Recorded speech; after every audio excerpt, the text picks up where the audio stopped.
أعوذ بالله من الشيطان الرجيم. بسم الله الرحمن الرحيم. طاسين.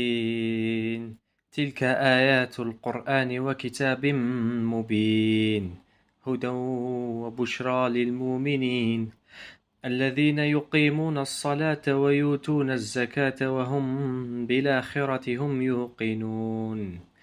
إن الذين لا يؤمنون بالآخرة زينا لهم أعمالهم فهم يعمهون. أولئك الذين لهم سوء العذاب وهم في الآخرة هم الأخسرون.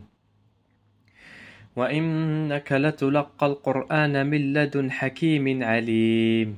إذ قال موسى لأهله إني آنست نارا لعلي سآتيكم منها بخبر أو آتيكم بشهاب قبس لعلكم تصطلون. فلما جاءها نودي أن بورك من في النار ومن حولها وسبحان الله رب العالمين.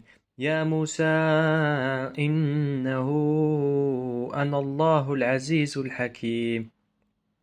وألق عصاك فلما رآها تهتز